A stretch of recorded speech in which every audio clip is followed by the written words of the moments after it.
ñoom ñaar ñu mën a toog. wala ñu commencé waxtaan ci benn affaire mu am lu ko tënk.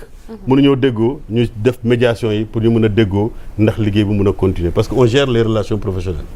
n'est-ce pas. mais am na benn mission boo xam ne pour man moo ëpp solo ci au conseil dialogue social moo le renforcement de capacité.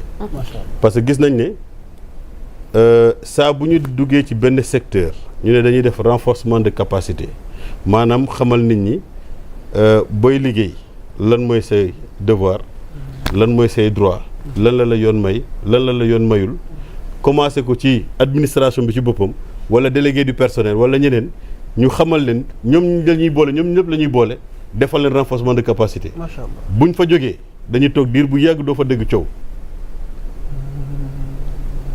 parce que ku nekk da ngay xam ci lan nga war a lan mooy say droit lan mooy say devoir administration bi dafay xam lan mooy droit am lan mooy devoir am liggéeykat bi dafay xam lan mooy droit am lan mooy devoir am de sorte que ku nekk da ngay sàmmonteeg li yoon tëral bu ko defee jàmm mën a kii donc loolu loolu dañ koy def beneen bi ñu ne ñu bien vrai que vous n'êtes pas nombreux mais fexe leen ba non seulement fépp foo xam ne tension war na fa mën a am ngeen fexe ba régler problème boobu liggéey mën a continuer waaw médiation facilitation liggéey mën a continuer waaye fexe leen ba ci secteur bu nekk rek ngeen am fa benn comité dialogue social man bi may ñëw fekk naa déjà au niveau du ministère de l'éducation nationale il y a un comité de dialogue social démb rek maa ngi woo ministre bi ne ko ñu ngi xaar sa composition bi dégg nañu yeesalaat nga comité bi waaye ba léegi amuñu composition bi dégg naa amagoo président fexeel nag ba nga désigner président nga yónnee ñu sa composition bi ndax ñu mën a xam nu ñuy jëflante ak ñoom mais après ça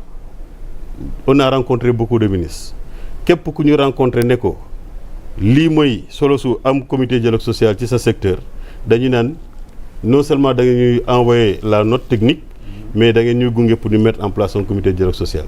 Aujourd'hui on va aller vers la mise en place d'un comité dialogue social au niveau du ministère de la justice, au niveau du ministère de la santé, au niveau du ministère du commerce et de l'industrie, au niveau du ministère des collectivités territoriales ak yeneen ministères yu bëri yoo xam ne on les a rencontrés ministère yëpp dinañ am non seulement dañuy am comité xam nga li ëpp solo ci comité bi barki démb rek où il y a dans la semaine je crois que c'était le lundi j'ai reçu une délégation de syndicalistes qui étaient venus me voir bi ñu waxtaanee ba pare bu ñuy dem mu am kenn ku taxaw mu ne président vraiment ñoo ngi leen di remercier mu ne ko lan la mu ne ma comité dialogue social bi ngeen installé au niveau de suñu entreprise c'est pas la peine ma wax fi pour bañ a def publicité mu ne tax nañu nga def ko rek après nga jaar kees non amul lu may yóbbu kees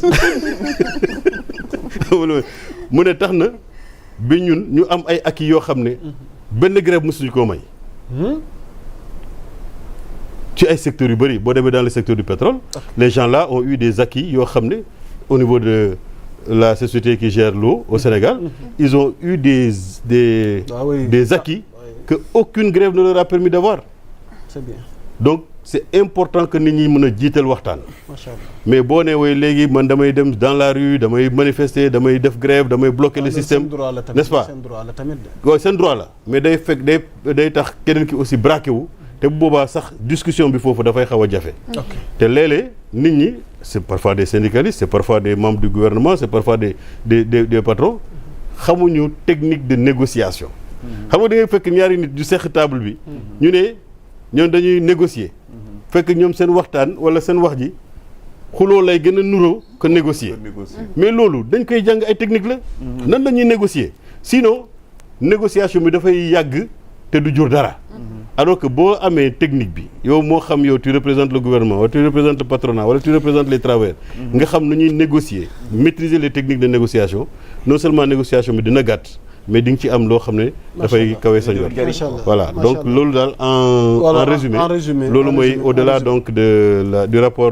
qu'on remet annuellement au président de la République donc loolu dañ koy kii am na leneen loo xam ne aussi ñu terminer foofu je crois que c'est important que ñu wax ko allez-y au conseil du dialogue social moo ngi koy def parce que dafa am solo mais da koy def en prenant les maigres moyens qu'on met à sa disposition alors que am na peut-être un budget qui a été logé quelque part boo xam ne ñooñu duñ ko def xam nga au conseil dialogue social dafa defoon àndoon ak acteurs yi ba ñu am la convention collective nationale interprofessionnelle en décembre 2023 maanaam loolu centrale yi ñoo koy def mais tey jii moo xam dans le secteur des médias moo xam dans le secteur des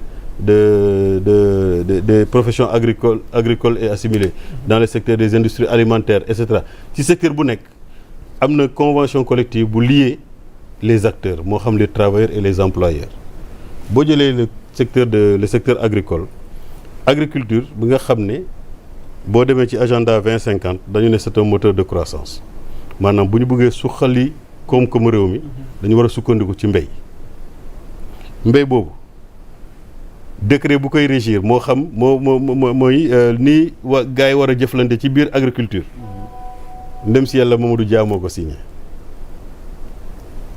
boobu ak léegi am na ay métiers yu bëri am na au niveau du secteur agricole n'est-ce pas am na ay réalités yu bëri yoo xam ne ñoo na au niveau du secteur agricole léegi pour éviter que suba mu nekk un conflit boo xam ne du ñu xam fu ñu koy régler il faut que ñu yeesalaat convention collective bi wala ñu fexe ba ñu am convention collective bu bees léegi au conseil dialogue social lu muy def mooy dafay dajale acteurs yi former leen en dialogue social former leen en négociation collective wut benn consultant boo xam ne dafay ñëw fekkee atelier boobu ñu ne léegi ñu xamal leen déjà li fi nekkoon comme problème ak limites yi ci nekk ñu ne léegi au conseil dialogue social pare na pour jël ci budget bu ñu ko jox wut benn consultant boo xam ne moom moo nekk ni après avoir fait un appel à candidature ñu ne kii moo ñu war a defal benn convention collective. Macha Allah. Bu kooku defee convention collective bi ba mu ñëw moo xam liggéeykat yi la moo xam njaatigee la benn ñun lii intéressé nañu fa la mission au conseil dialogue social yem léegi acteur bi wala famille d'acteurs boo xam ne moom loolu moo ko intéressé moom mooy jël document bi yóbbu ko au niveau du ministère du travail ne ko damaa bëggoon nga ubbi des négociations pour que ñu dem vers la signature de cette convention collective.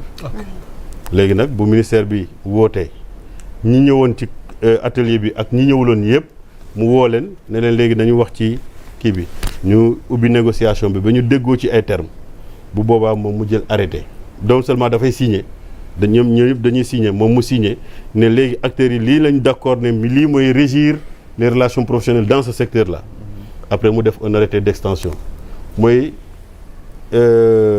jawriñ yow yaa ngi Fuuta fële yore sa entreprise fekkee woon affaire bi mais na nga xam ne bés ni ki tey yow ak say liggéeykat yi lii moo leen di gouverner voilà loolu mooy arrêté d'extension bu ko defee nag ñu xam nan la ñuy jëflante ci biir secteur boobu muy ñu yeesal également les métiers qui sont là ak payeurs yu ni ñu war a demee bu ko defee ça permet donc d'avoir une paix de façon durable maanaam ni entre droit ak devoir voilà Macha Allah. Voilà, mais aussi bien pour le gouvernement, pour les travailleurs et pour les employés. balaa muy sàmm balaa muy kii droit wu travailleurs yi def seen devoir. Voilà, c'est ça. C'est important. Voilà te moom aussi lépp loo xam ne droit wu travailleurs yi la dafa war a sàmmonteeg moom. dafa war a sàmmonteeg moom. liggéey bi kat bi aussi également def kii bi.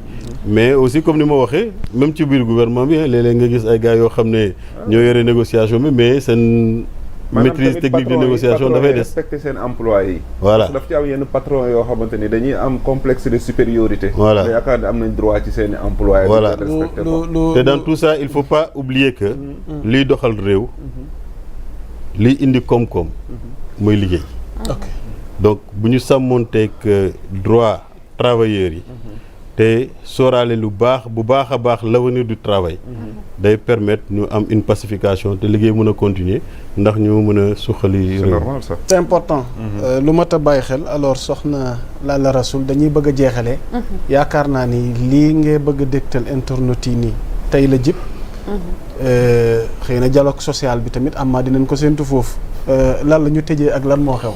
waaw ki nga xamante ni moom mooy ancien ministre monsieur Mansour Faye donc tey dafa yëkkati ay kàddu jëmale ko ci son excellence monsieur Bassirou Diomaye Diakhar Faye mu ne Diomaye doit se séparer de Ousmane Sonko nee na aujourd'hui la seule alternative qui s'offre à nous est un signal fort de la plus haute autorité qui doit sortir de sa torpeur et prendre conscience de ses responsabilités.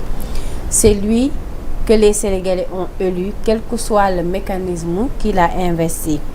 Son mentor de SAS, demi-dieu, a échoué, est là et ne révélera jamais.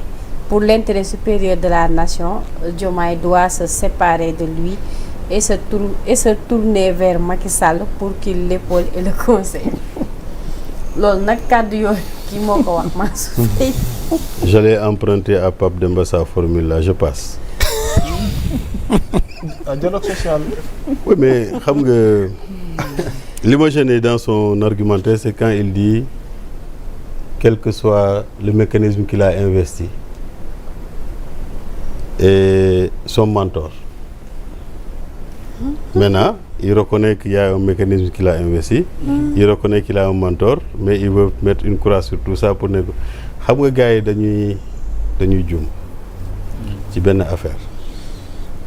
Je ne maîtrise pas les relations humaines entre le président Bassirou Diomaye et le premier ministre Ousmane Sonko. Je considère que c'est des vieux amis, ils se sont connus peut-être aux impôts et domaines. Pourquoi aujourd'hui Diomaye est aussi proche de Ousmane Sonko, c'est des choses que je ne maîtrise pas trop. Mais nit ñi man xam naa fulla bu day nii ci Diomaye ne bu yoree nguur da koy doxal parce que au-delà des Sénégalais digganteem ak yàlla la te ñi mu yoree nguur. Je ne pense pas que nit dina ko mën a influencer ci li mu yoree nguur. Mais sama gars yi li leen di nax dañoo jàpp ne pour rendre le président Bassirou Diomaye vulnérable, il faut qu'il se sépare de Sonko. Parce que dañu yaakaar ne sans Sonko, président Bassirou Diomaye du mën a dem. C'est ça leur principale erreur. Mais je ne pense pas qu'aujourd'hui qu'on pousse le président Bassirou Diomaye à faire des choses qui ne relèvent pas de ses convictions. Donc ñoom dañu jàpp ne tey jii lépp li leen dal Ousmane Sonko la Diomaye du ci dara. te ils n'ont pas affaire au premier ministre Ousmane Sonko, ils ont affaire à la justice. te ñii li ma xam ci ñoom wóor na ma ne le principe de la séparation des pouvoirs est nettement tracé au Sénégal. La justice aujourd'hui tey lañ gën a moom seen bopp kenn du leen def loolu lu ñu bëggul def. Ce n'est pas par un claquement de doigts que tu vas demander à quelqu'un va poursuivre Mamadou Lamine Dianté, va le mettre en prison, etc. Comme ñoom ni ñu ko daan defee. xam nga les gens font toujours une déformation de leur propre personne ñoom noonu lañ doon doxalee.